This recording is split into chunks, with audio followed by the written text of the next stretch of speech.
নমস্কাৰ। আজি এখন গুৰুত্বপূৰ্ণ নোটিছ প্ৰকাশ পাইছে আসাম ষ্টেট ইলেকশ্যন কমিশ্যনৰ ফালৰ পৰা প্ৰায় সকলোবোৰ ডিষ্ট্ৰিক্টৰ ডিচি লৈ মানে ডিষ্ট্ৰিক্ট কমিশ্যনাৰলৈ প্ৰেৰণ কৰা হৈছে। Subject regarding deployment of BLOs as a polling staff in panchayat election 2025 Sir/Madam, with reference to the subject cited above and the letter under reference, I am directed to state that the Commission advises you not to deploy the both level officer BLOs as polling staff while drafting the polling personnel for randomization using the e-Nirvachan application.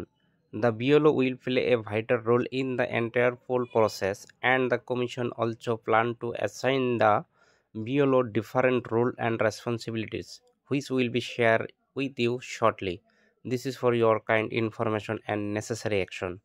তাৰ মানে এই নোটিছখনত কোৱা হৈছে যে BLO যিসকল আছে সিহঁতক panchayat ইলেকশ্যনৰ duty দিয়াৰ পৰা বিৰত ৰাখিবলৈ কোৱা হৈছে।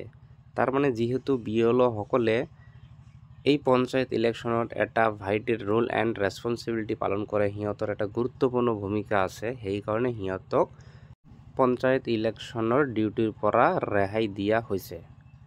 আৰু ইহঁতৰ যিটো ৰোল আৰু ৰেছপন্সিবিলিটি আছে, যিখন কাম আছে BLO সকলৰ, এই কামবোৰ অতি সোনকালে শ্বেয়াৰ কৰা হ'ব। ধন্যবাদ।